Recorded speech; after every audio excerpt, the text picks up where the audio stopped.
പല ഫേമസ് ഹോട്ടലിലും കിട്ടുന്ന ഫിഷ് ഫ്രൈയുടെ അതേ ടേസ്റ്റ് അതേ റെസിപ്പിയിൽ നമ്മൾ വീട്ടിലും ട്രൈ ചെയ്യാൻ പോവുകയാണ്. അതും നമുക്ക് ഇന്ന് കിട്ടിയ 1 കിലോത്തോളം നാടൻ വരാലിനാണ് നമ്മൾ ഈ മസാലയിൽ നിന്ന് ട്രൈ ചെയ്യാൻ പോകുന്നത്. നാടൻ വരാലൊക്കെ കിട്ടുകയാണെങ്കിൽ ഈ ഒരു മസാല മസ്റ്റായിട്ടും ട്രൈ ചെയ്ത് നോക്കിയോ, അടിപൊളി ഐറ്റം തന്നെ ആയിരിക്കും. ഈ റെസിപ്പിയുടെ ഏറ്റവും പ്രത്യേക ടേസ്റ്റ് എന്ന് പറഞ്ഞാൽ മീനിൻ്റെ അളവിനേക്കാളും പകുതിയോളം മസാല, അതായത് ഏകദേശം 1/2 കിലോത്തോളം കൊച്ചുള്ളി, 150 ഗ്രാമോളം പിരിയമുളക് പൊടിയാണ് എടുത്തിരിക്കുന്നത്. എരിവില്ലാത്ത പിരിയമുളക് പൊടി തന്നെ എടുക്കണം, എന്നാലേ നമുക്ക് ഈ ടേസ്റ്റ് കിട്ടത്തുള്ളൂ. പിന്നെ ആവശ്യത്തിന് പച്ചമുളക്, ഇഞ്ചി, വേപ്പില, ഉപ്പും. ഈ മീനൊന്നും നമുക്ക് വെട്ടിത്തേച്ച് വൃത്തിയാക്കി എടുക്കാം. വരാലൊക്കെ എപ്പോഴും സ്കിന്നോട് കൂടി കഴിക്കുകയാണ് ഏറ്റവും ടേസ്റ്റ്. പൊളിച്ചെടുത്ത് കഴിഞ്ഞാൽ ഇതിൻ്റെ ടേസ്റ്റിന് കുറവ് വരും. അതുകൊണ്ട് തന്നെ നല്ല രീതിയിൽ നമ്മൾ തേച്ചെടുത്തിട്ടുണ്ട് മീനിനെ. മസാലയൊക്കെ നല്ല രീതിയിൽ ഉള്ളിലോട്ട് പിടിക്കാൻ വേണ്ടി നമുക്ക് ഓരോ വരയിട്ട് കൊടുക്കാം. പെട്ടെന്ന് ഫ്രൈ ചെയ്യാൻ വേണ്ടി കട്ട് ചെയ്ത് പീസാക്കി എടുക്കാം.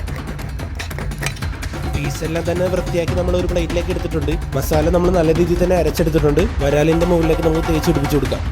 മീനിൻ്റെ ഉള്ളിലോട്ടൊക്കെ മസാല എത്തി നിർത്തി നല്ല രീതിയിൽ പ്രസ് ചെയ്ത് വേണം നമ്മൾ തേച്ച് പിടിപ്പിക്കാൻ, എങ്കിലേ മീനിൻ്റെ സ്കിന്നിലോട്ടൊക്കെ മസാല ഇറങ്ങത്തുള്ളൂ. ചൂടായ പാനിലേക്ക് നല്ല വെളിച്ചെണ്ണ ഒഴിച്ചു കൊടുക്കുന്നുണ്ട്. ഫ്ലെയിം കൂട്ടി വെച്ച് വെളിച്ചെണ്ണ നന്നായിട്ട് ചൂടായി വരുമ്പോൾ അതിലേക്ക് മീൻ ഇട്ട് കൊടുക്കാം. തമ്മിലൊട്ടാത്ത വിധത്തിൽ മീനെല്ലാം നമുക്ക് അടുക്കി കൊടുക്കാം. ഫ്ലെയിം കുറച്ച് വെക്കാം. ചെറിയൊരു തീയിൽ കൊച്ചുള്ളിയും വേപ്പില, ഇഞ്ചി, മുളക് പൊടിയൊക്കെ നല്ല പച്ച വെളിച്ചെണ്ണക്കകത്ത് കിടന്ന് നന്നായിട്ട് വഴണ്ട് വരണം. സാധാരണ നമ്മൾ കഴിക്കുന്നത് ഫ്രൈ ആയിട്ടാണെങ്കിൽ ഇത് നമുക്കൊരു റോസ്റ്റ് പരുവത്തിലായിരിക്കും കിട്ടുന്നത്. ഫ്ലേവറിന് വേണ്ടി മുകളിലായിട്ട് കുറച്ച് കൊച്ചുള്ളിയും കൂടി ചതച്ചിട്ട് കൊടുക്കാം. മസാലയൊക്കെ നന്നായിട്ട് വഴണ്ട് വന്നാലേ നമുക്ക് ആ ഒരു ടേസ്റ്റ് കിട്ടത്തുള്ളൂ. അതുകൊണ്ട് അത്യാവശ്യം നല്ലൊരു ടൈം എടുത്ത് വേണം നമുക്കിത് വേവിക്കാനായിട്ട്. വരാൽ നല്ല രീതിയിൽ പാകമായി വരുമ്പോൾ ഇതിൻ്റെ കളർ മാറി ഈ ഒരു കളറിലേക്ക് എത്തും. അപ്പോഴാണ് ഇതിൻ്റെ പാകമായി നമുക്ക് കൃത്യമായിട്ട് അറിയാൻ പറ്റും. ഏറ്റവും ബെറ്റർ നമ്മൾ ചോറിൻ്റെ കൂട്ടത്തിൽ കഴിക്കുകയാണ്. നല്ല ചൂട് ചോറിനകത്തോട്ട് ഈ ഒരു ഫ്ലേവറിൽ വരാൽ അങ്ങോട്ട് ഫ്രൈ ചെയ്ത് വെച്ചാൽ സംഭവം അടിപൊളി ഒരു ടേസ്റ്റ് തന്നെ ആയിരിക്കും.